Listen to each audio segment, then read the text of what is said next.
మొదటి అధ్యాయం.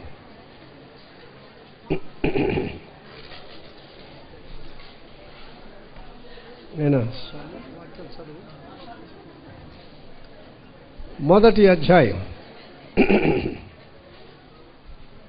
5వ వచనం, 6వ వచనం, 7వ వచనం. పరిశుద్ధుడైన లూకా రాసిన సువార్త మొదటి అధ్యాయం 5, 6, 7 వచనాలు.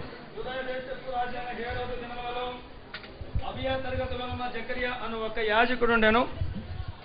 అతని భార్య అహరోను కుమార్తెలలో ఒకతే. ఆమె పేరు ఎలిజబెత్తు. వీరిద్దరూ ప్రభు యొక్క సకలమైన ఆజ్ఞల చొప్పునను న్యాయ విధుల చొప్పునను నిరపరాధులుగా నడుచుకొనుచు దేవుని దృష్టికి నీతిమంతులై ఉండిరి. ఎలిజబెత్తు గొడ్రాలైనందున వారికి పిల్లలు లేకపోయిరి, మరియు వారిద్దరు బహుకాలము గడిచిన వృద్ధులైరి.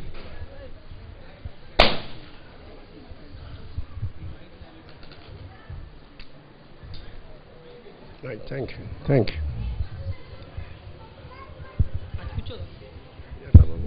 పట్టద్దా?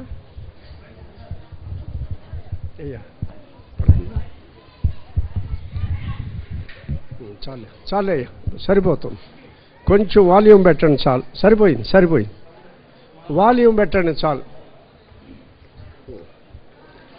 ఇప్పుడు మనం ఎవరిని గురించి చదివాం? లోపల ఉన్న వాళ్ళు చెప్పండి. జకర్యా, ఎలిజబెత్. వారి కాలము నాటి దేవుని మందిరంలో జరిగిన పరిచర్య. జకర్యా, ఎలిజబెత్ కాలంలో ఉన్న మందిరం ఈ కాలంలో దేవుడు మనకు అనుగ్రహించిన మందిరం. ఈ రెంటిలో జరగవలసిన పరిచర్య. వాళ్ళని గురించి ఒక్కసారి మీ దృష్టికి తెస్తాను. జకర్యా, ఎలిజబెత్తులు బహుకాలము గడిచిన వృద్ధులు. ముసలితనం వచ్చినా సరే సేవ మానలేదు. ముసలితనమందు ఇంకనూ చిగురు పెట్టుచు సారము కలిగి పచ్చగా నుందురు. లూథరన్ మిషను, బాప్టిస్ట్ మిషన్లు అయితే వరప్రసాద్ రెడ్డి గారిని, నన్ను, ఆనందరావు అన్నని ఇంటికి పంపించేవాళ్ళు. మీరు వెళ్ళండి నాయన, ఇళ్ళ దగ్గర రెస్ట్ తీసుకోండి అని. రిటైర్మెంట్. కానీ ఇది ప్రభువు పని కనుక దీనికి రిటైర్మెంట్ లేదు. ఈయన యాజకుడు కూడా చాలా జకర్యా ఓర్పుతో సహనంతో దేవుని పని చేస్తున్నాడు. ముసలోడైనా మందిరానికి వచ్చాడు కనుక వృద్ధాప్యం వచ్చినా సరే, ఒకవేళ జబ్బు చేసి అనారోగ్యంతో ఇంట్లో పడి ఉంటే తప్ప మందిరానికి ఏ కూడికకు రావడానికి ఏది ఆటంకము కాకూడదు. జకర్యా దేవుని దైవ సేవను జరిగిస్తూ ఉన్నాడు. భార్య కూడా చాలా మంచిది. ఆమె పేరేమిటమ్మా? మీ మంచితనం మీదే ఇళ్ళు ఆధారపడతాయి. ఇల్లు కట్టాలన్నా మీరే, దాని కొంప పీకాలన్నా మీరే, ఇంటికి నిప్పు పెట్టాలన్నా మీరే. ఎందుకో తెలుసా? ఈమె ఎలిజబెత్ అమ్మ వృద్ధుడు అయితే అయ్యవయ్యా, పిల్లల దేవుడు మనకి ఇవ్వలేదు, ఏం చేద్దాం? ఈవేళ యాజక ధర్మం జరిగించవలసిన బాధ్యత మన మీద ఉంది. నీ వెళ్ళి మందిరంలో యాజక ధర్మం జరిగించన్నాడు అంది. ఆమె ప్రోత్సాహంతోనే నేను అనుకుంటున్నాను, అడుగు వేయలేక అడుగేసి నెమ్మదిగా వచ్చి మందిరంలో ప్రవేశించి యాజక ధర్మం చస్తే తప్ప మందిరానికి విడిచిపెట్టబాకండి. ఈవేళ ప్రతిష్ట, రేపు మొక్క, ఎల్లుండి ఇంకో మొక్క. మొక్కలు చేసేవాళ్ళు ఈ సంఘంలో ఉండకుండా ఉందరుగాక. చేసిన వాళ్ళు మరలా తిరిగి సంఘాలను ఐక్యపరిచే పద్ధతిలో ముందుకు సాగాలి. ఏ ఒక్కడు కూడా ఏ కారణం చేత కూడా సంఘంలో నుంచి బయటికి వెళ్ళకూడదు. మీరు కూడా ప్రోత్సహించకూడదమ్మా స్థానిక సోదరి. నువ్వు బయటికి బా, మేము వస్తామన్నారు మా ప్రాంతంలో. సంఘాలన్నీ చీల్చిన తర్వాత ఆడికి హార్ట్ అటాక్ వచ్చింది. రాయారా మా సంఘానికి? ఇంకేం వస్తాను, నేను రాలేను, అడగొద్దు, నన్ను రమ్మని అడగొద్దు. మరి ఎందుకు చీల్చా? పేపర్లో వేస్తున్నారు, అయ్యగారు రాలేడు కనుక మరి మమ్మల్ని చీల్చావు ఎట్లా? మరి సంఘం జోలికి రాబాకండి. ఎవడైనాను దేవుని పని పాడు చేసిన ఎడల దేవుడు వానిని జాగ్రత్త. బతుకున్నంతకాలం చనిపోండి, చచ్చే వరకు ఇక్కడే సేవ చేయండి. చచ్చిన తర్వాత ఏదన్నా ఖాళీ స్థలం ఇస్తే ఇక్కడే పాతి పెడితే పాతి పెట్టబడండి. దేవుని సేవ అలా చేయాలి. జకరియా, ఎలిజబెత్ ఎంత పరిశుద్ధమైన వారు, దేవుని మహిమ కొరకు చక్కగా సేవ చేస్తున్నారు. అమ్మా, మీరు, మీ భర్తలు, మీ పిల్లలు ఈ సంఘానికి ఆ విధంగా సేవ చేయండి. ఏ పని చేసినా కూలోళ్ళు పెట్టబాకండి. మీ పిల్లలే వచ్చి ఊడవాలి, వాళ్లే తుడవాలి, ఎక్కడా కాగితాలు లేకుండా చేయాలి. మా సంఘంలో కూడా యవనస్తులకి, సంటి పిల్లలకి అప్పగించే ఈ పని. సండే స్కూల్ పిల్లలు, కాలేజీలో చదివేవాళ్ళు, డాక్టర్ చదివేవాళ్ళు, ఇంజనీర్ చదివేవాళ్ళు 10 గంటలకల్లా మొత్తం మాకు దాదాపుగా 500 కుర్చీలు వేయాలి. దాదాపుకు 80 అడుగుల పొలం, 80 అడుగుల పొడవున్న ఈ మందిరాన్ని ఊడవాలి. బయట ఒక 50-60 అడుగుల పొడవు ఉంటుంది. అంతా క్లీన్ చేయాలి. కూలోళ్ళొద్దో, పెట్టాలంటే పెట్టవచ్చు. దేవుని పని మనమే చేయాలి. నేను యవనస్తుడుగా ఉన్నప్పుడు చేశాను. ఎప్పుడు ఇంట్లో అప్పుడప్పుడు అప్పుడప్పుడు వీళ్ళకి నిద్ర రాకుండా అది వీళ్ళకి నిద్ర రాకుండా అట్టనయ్యి అది వైరు తగలబాకండి నాయనా, మధ్యలో అది రైట్, బాగుంది. పాటకి మ్యూజిక్ వేసినట్టు వేస్తున్నారు వీళ్ళు. అయిపోయిందా బాబు మ్యూజిక్? అటంటే మధ్యలో నిద్ర రాదు, అందుకని అంటామండి. అందువల్ల దేవుని ప్రజలు, దేవుని బిడ్డలే పరిచర్య చెయ్యాలి. కాస్త ఉద్యోగం లేనోళ్ళు కూడా మీరు ఉద్యోగం వచ్చే వరకు ప్రభువు పని చేయండి. తలుపులు తుడవాలి, గోడలు తుడవాలి, అంతా నిన్న కట్టినట్టుగానే ఉండాలి 10 ఏళ్ళైనా సరే. ఈ దేవుని మందిర పరిచర్య చక్కగా మీరందరూ సంఘం, స్థానిక సంఘం జరిగించుకోండి. ఎవరి స్థానిక సంఘంలో వాళ్లే జరిగించండి. ప్రభువు మీకు ఆయుష్ ఇస్తాడు. ఇంత ముసలోళ్ళు ఎందుకయ్యారు? జకర్యాను ఆయన భార్య ఎందుకయ్యారమ్మా? ఇంకెందుకు బతుకున్నారు? కొంచెం వాల్యూమ్ పెట్టినాయినా, కొంచెం. దీనికి ఇప్పుడే వస్తుంది రోగం. కోటాల్లో మన విశ్వాసులకు వచ్చినట్టు దీనికి ఇప్పుడే వస్తుంది. వృద్ధులుగా ఉన్నప్పటికీ ఎందుకు వారు పరిచర్య చేస్తున్నారంటే దేవుని పరిచర్య ఇంకా చేయాలని ఆశించారు. ఒకవేళ పరిచర్య మీద ఆశ లేకపోతే దేవుడు ఎప్పుడో తీసి అవతల బారు పండి రాపండి, గోతికి పండి, ఇక్కడ పనికిరారు మీరు అనేవాడు. వినయ హృదయంతో, వినయభావంతో, దేవుని మందిరం మీద ఉన్న ప్రేమ చేత, ద్వేషంతో సంఘానికి రావద్దు. అదంతా బయట తీసేసుకుని రండి. కక్ష, క్రోధం, పగతో సంఘానికి రావద్దు. దేవుని ప్రేమించి సంఘానికి రండి. ప్రభువు కొరకు రండి. ఆయన ఆరాధన చెయ్యాలి, కంతే ఆయన్ని కలుసుకోవాలి. అందుకు రండి సంఘానికి. వెళ్ళరండి. ఇవాళ మన వంతు వచ్చింది. మన వంతు ప్రకారంగా వెళ్ళాలి. ఏమిటో ఇంతకాలం సేవ చేస్తున్నాం కానీ దేవుడు ఒక పిల్ల కానీ పిడక ఏమి మనకి ఇవ్వలేదే. ఎలిజబెత్ అంటే పోన్లండి, మరి దేవుడు ఏం చేస్తాడో ఆయన చిత్తం కదా. ఒకవేళ ఇవ్వకపోవటం దైవ చిత్తమేమో. అయినా దేవుని పరిచర్య గొప్పది మనకిచ్చాడు కనుక ఏ లోటున్నా ప్రార్థన చేద్దాం. పిల్లలు లేకపోయినా ప్రార్థన చేయండి అమ్మా. మీ ప్రార్థన దేవుడు వింటాడు. మన జనవరి 1 రోజు స్తుతికూటం పెట్టాం. 2 అక్క చెల్లెళ్ళు వచ్చారు. 2 మగాళ్ళ చేతిలో పెట్టుకుని వచ్చారు. మగపిల్లలు చిన్నోళ్ళు, హిందువులు. ఇంతంత బొట్లు పెట్టారు. అయ్యా ప్రార్థన చేయండి అన్నారు.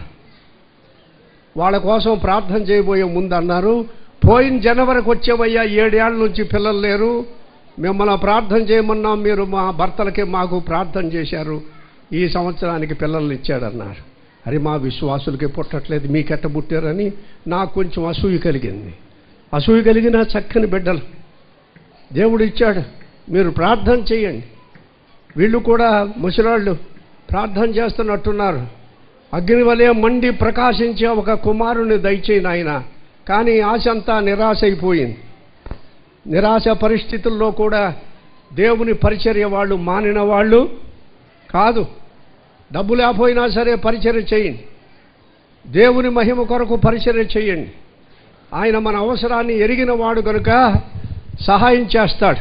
నాయనా కూర్చోండి, చాలు ఇక చాలే, ఇక బయట వాళ్ళు అక్కడే ఉండండి. అయ్యా కూర్చోండి, చాలే ఉండండి నాయనా, ఉంచు. సరే, ఇప్పుడు జరిగిన విషయం, వీళ్ళు చక్కగా ప్రార్థనలో ఎదుగుతున్న సమయంలో ఈవేళ జకర్యా వంతు వచ్చింది. వాక్యంలోకి వెళదాం. 1వ అధ్యాయం 5వ వచనం, లూకా సువార్త.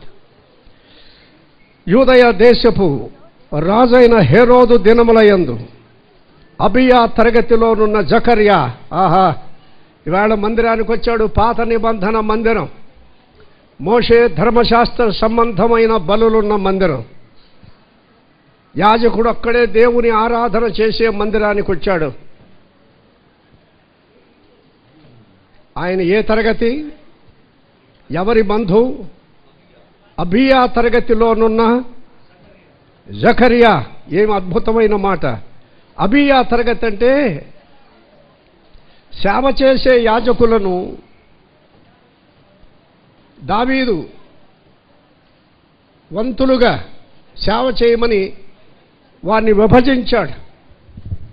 విభజించిన వారిలో తరగతులుగా విభజించాడు. 1వ తరగతి, 2వ తరగతి, 3వ తరగతి. అబియా తరగతి ఎన్నో చూడండి. ఎక్కడ చదువుదాం? దినవృత్తాంతములు 1వ గ్రంథం. అబియా తరగతిలోనున్న దైవ సేవకుడు వచ్చాడు ఈవేళ. 1 దినవృత్తాంతాలు 24:10. త్వరగా చదవండి, ఎవరు దొరికితే వాళ్ళు చదవండి. అంతా భోజనాలు సిద్ధంగా ఉన్నాయి. 24:10. 7వది 8వ తరగతి అబియా తరగతి ఎంత? 1 దినవృత్తాంతములు 24:10. 8 అంటే పునరుద్ధానపు శక్తి అని అర్థం. 7 ధర్మశాస్త్రం సమాప్తి అయిపోయింది. అయిన తరువాత పునరుద్ధానం, క్రీస్తు సమాధిని జయించి తిరిగి. కనుక ఈవేళ మందిరానికి ఎలా వచ్చాడు? ఏ శక్తితో వచ్చాడు? తనకి శక్తి లేదు, బలహీనుడు. పరిశుద్ధాత్మ పునరుద్ధానపు శక్తితో వచ్చాడు మందిరానికి. మీరందరూ అలా రావాలి. మనందరం మందిరానికి అలా వెళ్ళాలి, విసుక్కుంటూ, సణుక్కుంటూ, తిట్టుకుంటూ. అప్పుడు దాకమ్మా పనులు చేసి చేసి చవట్లు బట్టి ఆ రోజే స్పెషల్ కటకటలాడాలి. కటకట అంటే మీకు అర్థమైందా? అంటే మీకు చాలామందికి అర్థం అవ్వలేదు అనుకుంటా. పప్పు అయితే కటకట అందో అంటదా? మరి కటకట అనేదేంటి? అది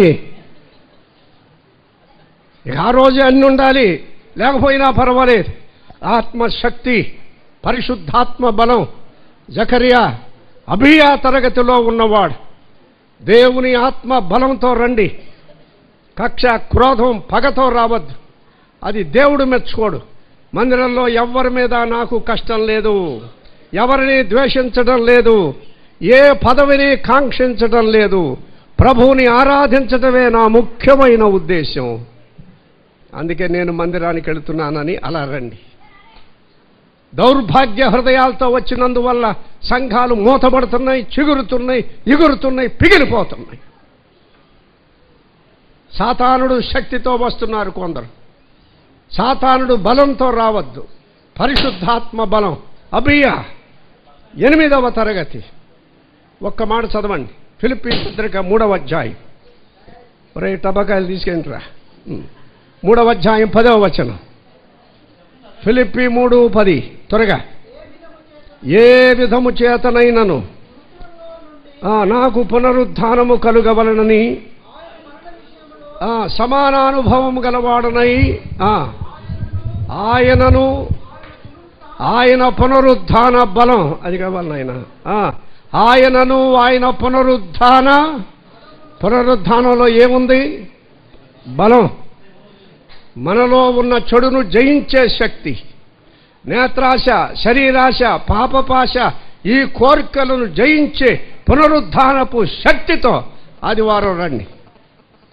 విజ్ఞాపన కూటానికి రండి, వాక్య కూటానికి రండి. తీసేయ్య.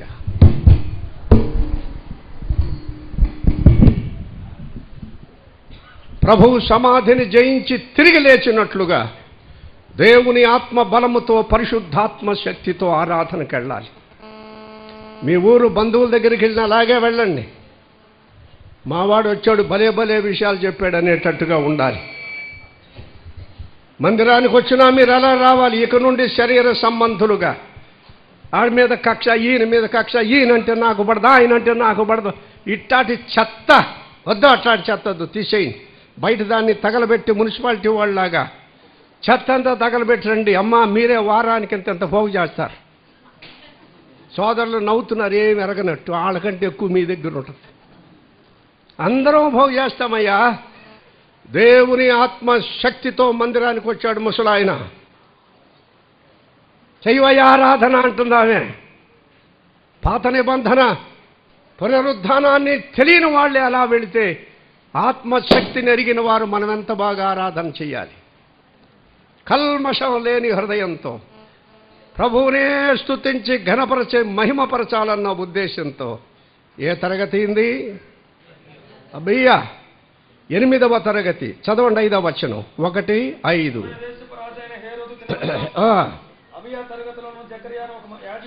యాజకుడు. ఆ కాలంలో ఒకడే యాజకుడు. ఈయనే రావాలి, కుంటుకుంటూ రావాలి, కుంటుకుంటూ రావాలి, మోసుకుని రావాలి జనం.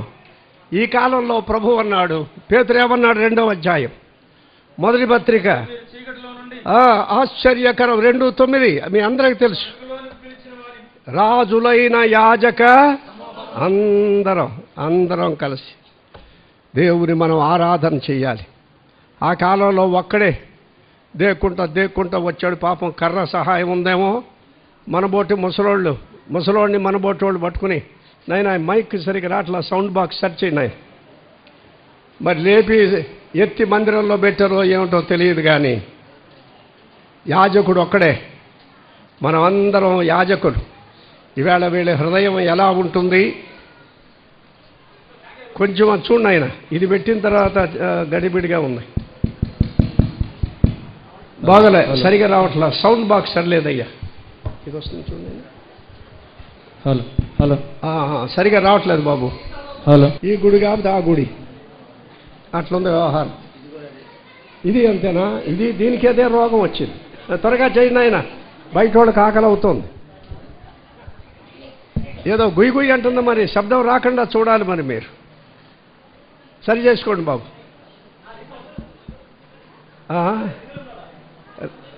ఇది బంద్ చేసేస్తే సరిపోద్దా నాయన? ఇదేదో బంద్ అని చెయ్యి.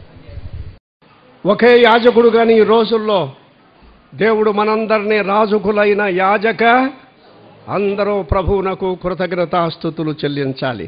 ఎప్పుడు ఒక ఆదివారమే కాదు, రోజు ఇంటి దగ్గర. అమ్మ గుర్తుపెట్టుకోండి, ప్రభువా నీవు అనుగ్రహించిన పాప క్షమాపణను బట్టి స్తోత్రం చెల్లిస్తున్నాను. శాశ్వతమైన పరలోకాన్ని బట్టి నీకు స్తుతులు చెల్లిస్తున్నాను. మనం స్తోత్రం ఎప్పుడు చెల్లిస్తామంటే క్రిస్మస్ రోజు ఇచ్చిన ఇదేదో దండ ఇచ్చావు బంగారు హృదయం, అందుకు స్తోత్రం చెల్లిస్తున్నాను. మా ఇంటి పక్క వాళ్ళకి లేనందుకు స్తోత్రం చెల్లిస్తున్నాను. ఇది మందై మన భక్తి, పనికి మాలిన భక్తి. అందుకు కాదు, లోకంలో ఎవరికి లేనటువంటి గొప్ప ఆధిక్యత దేవుడు మనకిచ్చాడు. ఏమిటది? మా ఊరిలో గొప్ప షావుకారుడు ఉన్నాడు. చిన్నప్పటి నుంచి నన్ను ఎరుగును. ఈ మధ్య ముసలోడు అయిపోయి నేనే చూద్దామని వెళ్ళా. ఎరా బాగున్నావా అన్నాడు. బాగున్నానన్నాడు. గొప్పోడు అయ్యావంట కదరా అన్నాడు. నీకంటే సార్ రాయ్, నాకంటేనంటరా అన్నాడు. మరి పొలం అంతా పోయింది కదా సార్ అన్న. నీకెక్కడదిరా పొలం అన్నాడు. ఆంధ్ర అంతా నాదే పొలం అన్నాను. ఇండియా అంతా పొలం నాదే. ఈ మధ్య సాయిబుల పొలం కూడా 8 దేశాలు వెళ్ళొచ్చాను. అమెరికా పొలం నాదే అన్నాడు. నువ్వు గొప్పోడివేరా అన్నాడు. దేవుణ్ణి నమ్మిన వాళ్ళు గొప్పవాళ్ళే. పైసా లేకపోయినా మనమే ధన్యులు. నీ భాగ్యం ఎంత గొప్పది. యెహోవా విమోచించిన విశ్వాసీ, నిన్ను పోలినవాడు ఎవడు? ధన్యులనుగా చేశావు ప్రభువా, నీకు స్తోత్రం అని రోజు ఇంటి దగ్గర దేవునికి స్తోత్రం చెల్లించండి. ఆదివారం నాడు ఇచ్చిన రక్షణను బట్టి దేవునికి కృతజ్ఞతాస్తుతులు చెల్లించండి. మొదట అబీయా తరగతి, 2 యాజకుడు. 3వ మాట చూడండి, 9వ వచనానికి వెళ్ళిపోదాం త్వరగా. నన్ను 20 నిమిషాలు అన్నారే 200 నిమిషాలు అయ్యేటట్టుంది. తొందరగా చూడండి. యాజక మర్యాద చొప్పున ఎక్కడికి వెళ్ళాడు? ప్రభు ఆలయములోనికి వెళ్ళాడు. ఆలయం ఆ రోజుల్లో చేత్తో కట్టిందే ఆలయం. ఇప్పుడేమన్నాడు? మనకు ఆలయం ఎవరో? మన ఆలయం ఎవరో? దేవుడు నివసించేది ఎక్కడ? ఏ ఆలయం? నీ దేహమే ఆలయం, ఆలయమే. నాయన యోహాను సువార్త 2వ అధ్యాయం 21వ వచనం త్వరగా చదవండి. యోహాను 2:21. అయితే ఆయన తన శరీరమును దేవాలయం. కనుక దేవాలయం ఎవరు? యేసు ప్రభు. ఆయన ఈ లోకంలో 33.5 సంవత్సరాల నుంచి ఉన్నాడు. దేవుడు దిగి రావాలనుకున్నాడు. సొలొమోను అన్నాడు, దేవా నా మందిరంలోకి రా, 15 ఎకరాల్లో కట్టాను దీన్ని అన్నాడు. వారి పోరా పిచ్చోడా అన్నాడు. ఇందాక అన్న చెప్పాడు దేవాలయం కట్టానన్నాడు. వెళ్ళండి అవతలకి అన్నాడు. దిగిరా నీవు. ఆయన దిగొచ్చి క్రీస్తు ప్రభువులో ఉన్నాడు. దేవుడు ఎక్కడున్నాడు? 33.5 సంవత్సరాలు దేవుడు ప్రభువులో జీవించాడు. అది క్రీస్తే దేవాలయం. తరువాత ఆయన అన్నాడు, మీ దేహము దేవునికి ఆలయం. కొరింథీ పత్రిక 3:9, 3:16, 6:19 ఈ వచనాలు చదవటానికి టైం లేదు. మీ దేహం దేవునికి. జకరియా అయితే ముసలోడు పాపం దేక్కుంటా దేవాలయానికి వెళ్ళాడు. కానీ మన దేహమే దేవునికి. కనుక దీన్ని సరిచేసుకోవాలి. ఇందులో దేవునికి వ్యతిరేకమైన ఏవీ చేరకూడదు, అపవిత్రత ప్రవేశించకూడదు, టీవీలు రాకూడదు, సీరియల్ రాకూడదు. ఒక విశ్వాసం వచ్చింది, అయ్యగారు మా అబ్బాయి గాలికి తిరుగుతున్నాడు, మా కాలనీలో 100 ఇళ్ళు ఉన్నాయి, ఈ 100 ఇళ్లల్లో వాడు ఎక్కడ టీవీ చూసి నిద్రపోతాడో మాకే తెలియదు. రాత్రి అయ్యేసరికి వాడిని వెతుక్కుంటూ రావాల్సి వస్తుంది. 100 ఇళ్ళు వెతకాల్సి వస్తుంది. 10 ఇళ్ళు వెతకగానే దొరికితే ధన్యులమే. ఆడు ఎక్కడ ఉంటాడో తెలియదు. తమరు ప్రార్థన చేస్తే ఒక్క టీవీ కొంటానంది. ప్రార్థన చేసి తాజుబాబుని తెచ్చుకోమని చెప్పమంటావా తల్లే అన్నాను. తాజుబాబుని తెచ్చి ఇంట్లో పెట్టుకుంటావా? మంచితనంగా ఏదో కొన్ని సందర్భాలుగా వాడవచ్చు. కానీ మొత్తానికి వెళ్ళి తెచ్చారు. వాడిని ఇంట్లోనే కట్టిపడేశారు. వాడికి పడుకుని టీవీ చూడటం, ఆడు వెళ్ళిన తర్వాత ఇవేమో సీరియల్స్ పెట్టడం. చాలా రోజులు అయిన తర్వాత ఒకసారి ఆమె వచ్చి మోకరించి ప్రార్థన చేయమంది. ప్రార్థన చేస్తుంటే కన్నీరు కార్చి ఏడుస్తుంది. ఏమిటో ఇంట్లో పీచీలు వచ్చాయేమో, ఎందుకమ్మా ఏడుస్తున్నావు అన్నాను. మా అబ్బాయిని సినిమాలు టీవీలు ఆపాలని టీవీ కొన్నానయ్యా, నేనే సీరియల్స్కి బానిస అయిపోయాను. మన ఆరాధన సమయంలో టీవీకి సీరియల్ వస్తుంది, అది చూచి వచ్చేసరికి ఆరాధన అయిపోతుంది. మనసులో శాంతి లేదు. ఈ విషయం మీకు చెబుదామని అనుకున్నాను.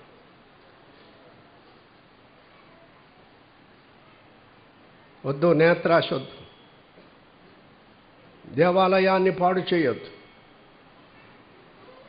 ఇది క్రీస్తు ప్రభువు నివసించేది.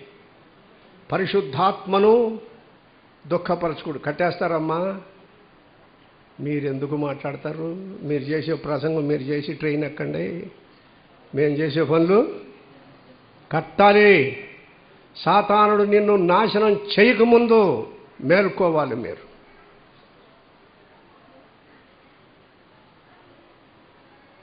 కొద్ది రోజులకి నేను ఆ రోజు ప్రార్థన చేసి చాలా సమయం నాకు కన్నీరు వచ్చింది. కన్నీరు కార్చాను. ఈ నేత్రాశకు బానిసైన కుటుంబాన్ని, ఎంత మంచి విశ్వాసులు పాడైపోయారయ్యా. ఈ దేహంలో దేవుడు ఉండవలసింది, దీనిలో దుష్టుడు నివసిస్తున్నాడు. ఆరాధనకు అభ్యంతరకరంగా ఉంది. దేవాలయాన్ని సరిచేయి నాయన. జకర్యా వెళ్ళిందేమో. బాబు ప్రస్తుతం బాగానే ఉంది, కొంచెం ఆపండి. ప్రస్తుతం పర్వాలేదు, ఏదన్నా సమస్య వస్తే వాడదాం. ఓకే. జకర్యా వెళ్ళిందేమో చేతులతో కట్టిన దేవాలయం, మంది ఆత్మ సంబంధమైన దేవాలయం. ప్రార్థన చేశాను, ఆమె ప్రార్థన చేసింది, కన్నీరు కార్చిన తర్వాత వెళ్ళిపోయింది. ఒక 15 రోజుల తర్వాత వచ్చింది. ఎట్లా ఉన్నావమ్మా అన్న, నవ్వుతూ జవాబు ఇచ్చింది, ఆ రోజు నుండి ఇంతవరకు సీరియల్ చూడలేదయ్యా. మీరు చెబుతున్న వాక్యానికి మా అబ్బాయి కూడా రక్షించబడ్డాడు. టీవీ కట్టేశాం.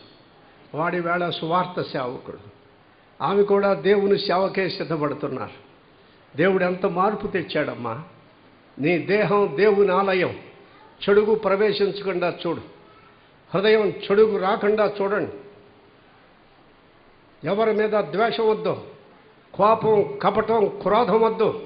దుష్టుడు పన్నే పన్నాగాలకి ఇది కేంద్రంగా ఉంచొద్దు. పరిశుద్ధాత్మకు నిలయంగా ఉంచండి.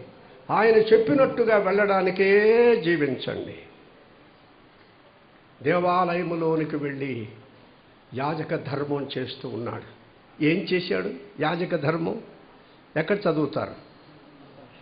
5 లేక 9. 9వ వచనం త్వరగా చదవండి. యాజక మర్యాద చొప్పున. ఆలయం అంటే అర్థమైపోయిందా? ఏమిటది? మన యొక్క శరీరం, ఈ దేహం. దీన్ని పవిత్రంగా కాపాడుకోండి. దేవుని మహిమ కొరకు జీవించేట్లుగా దీన్ని తయారు చేసుకోండి. లోకరీతిగా ఒక్క మాట అడుగు వెయ్యను ప్రభువా. శరీర సంబంధంగా మనుషులతో జీవించను. ఎవరితో పేచీలొద్దు. అందరితో సమాధానంగా ఉంటాను, కానీ నీ నామాన్ని మహిమపరుస్తాను. ఈ ఆలయముతో దేవుని మహిమపరచడి. యాజక ధర్మము చొప్పున దేవాలయములోనికి వెళ్ళి ఏం చేశాడు? ధూపం అంటే మీకు అర్థమైందా? ధూపం అంటే అరిసెలు వండుతారా? అమ్మా మీ ప్రాంతంలో అరిసెలు ఉండేదా? ఎనపద ఉంటుందా మీ దగ్గర? ఏమంటారు దాన్ని? మేము గరిసె అంటాం. అరిసెలు వండుతాను కూడా తీస్తారు. మరి మీరేమంటారు? ఎనపదై. ఇంత పొడుగు కాడ ఉంటుంది, రంధ్రాలు. జాలి అంటారా మీరు? జాలి. మేమేమో వేరేగా పిలుస్తాం. అందులో అలాంటిది ధూపం వేసేది ఉంటుంది. అందులో నిప్పులు కణకణలాడుతుంటాయి. ఈ చివర పట్టుకుంటాడు, సామ్రాణి వేస్తాడు. అది వెళ్ళిపోతుంది దేవుని దగ్గరికి. జకర్యా ఎంత బాగుందయ్యా. ముసలోడు అయినా దేవుని సేవ ఆపలేదు. పిల్లలు లేకపోయినా సణుక్కోలేదు. మీ ముసలిది కూడా సణుక్కోలేదు. ఈవేళ దేవుని సన్నిధికి వచ్చాం. ఎంత దీవెన నీకు జకర్యా. ఆయన చేసిన ఆయన విజ్ఞాపన, ఆయన ప్రార్థన, ధూపం. 141వ కీర్తన 2వ వచనం చదవండి.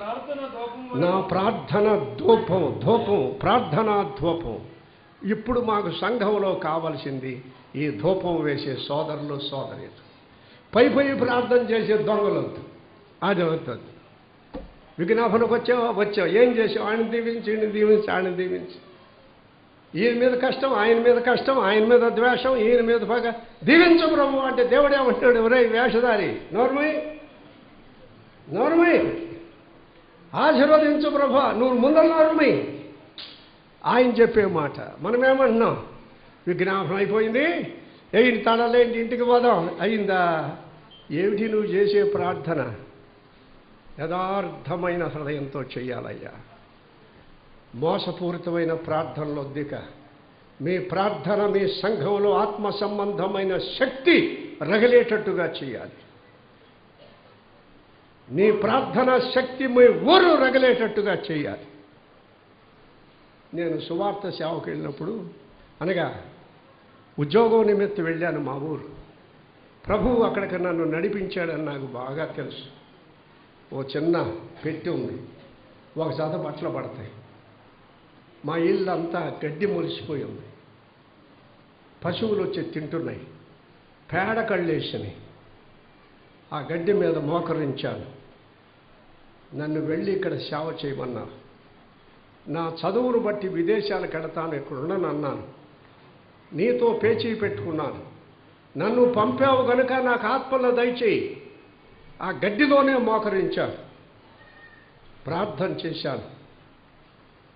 3 ముసలోళ్ళు వచ్చారు ప్రార్థనకి. ముసలోళ్ళని దోసేయబాకండి, వాళ్ళ వల్ల మేలు ఉంది. తిట్టబాకండి అమ్మ, ముసలోళ్ళు ఎవరన్నా ఉంటే మీ అత్త కానీ మామ కానీ వాళ్ళు ఏమనబాకండి, కొంచెం ఒక ముద్దయింది చాలు.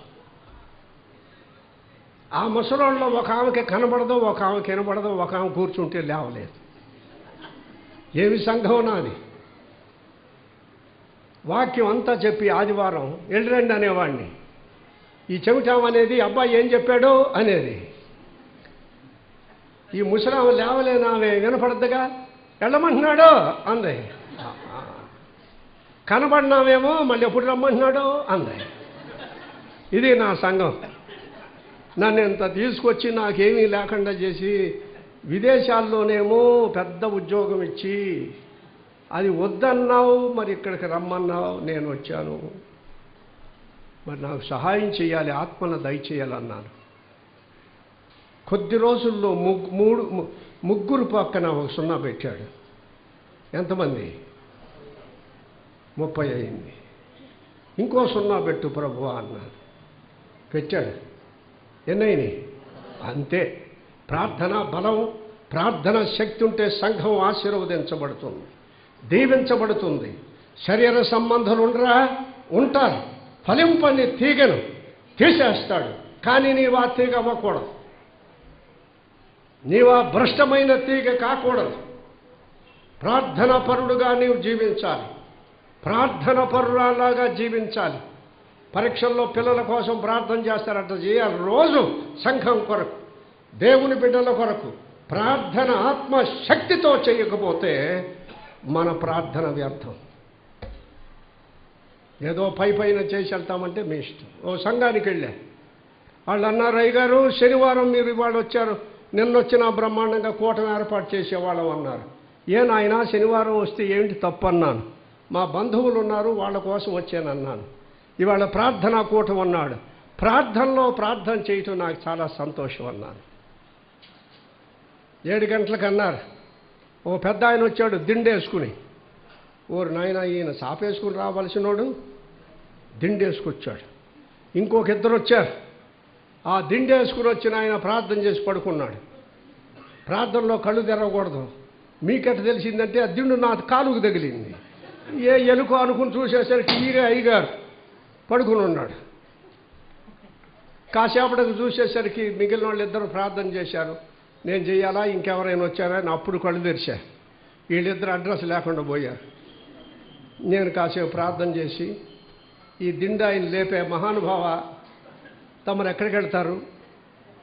వెళ్దాంలే నాయన, ఆయన దారిన ఆయన పోయాడు, నేను ఒక్కడినే మిగిలే. చచ్చిన సంఘాలు ఇవి, ప్రార్థన లేని సంఘాలు. ప్రార్థనకు రాని విశ్వాసి సరైన విశ్వాసిగా దొంగ విశ్వాసుడు. ప్రార్థన భారం, సంఘాన్ని గూర్చిన భారం నీకు లేకపోతే విశ్వాసివా? ఆరాధన తీసుకునే అధికారం నీకుందా? సరైన ప్రార్థన లేకపోతే సరైన ఆరాధన చేయగలవా? రోజు దేవుని సన్నిధిలో ధూపం వేయండి. ఎంత వృద్ధుడైనా సరే ధూపం ప్రార్థన, యథార్థమైన హృదయంతో ప్రార్థన చేస్తున్నారు. జరిగిన విషయం చూడండి. 10వ వచనం, 1:10.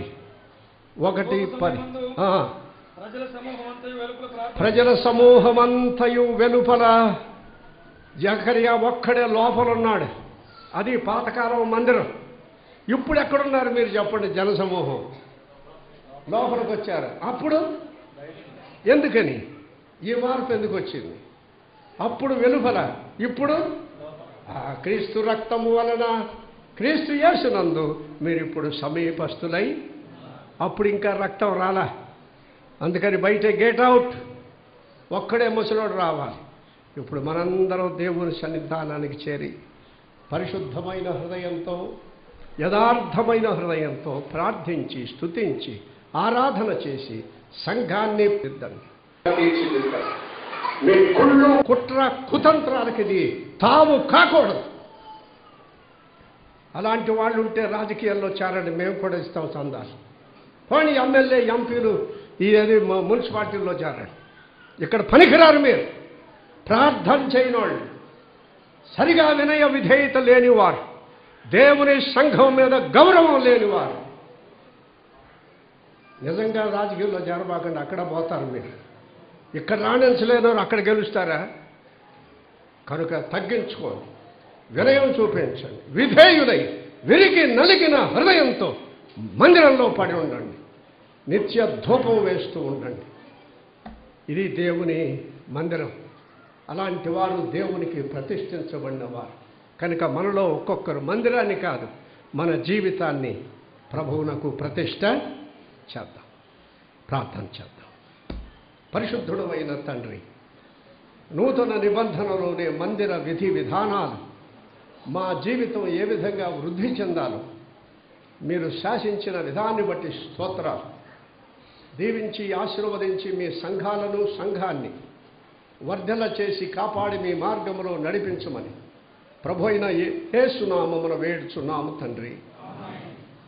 అందరికీ వందనాలు. చాలా ఓపికగా విన్నారు.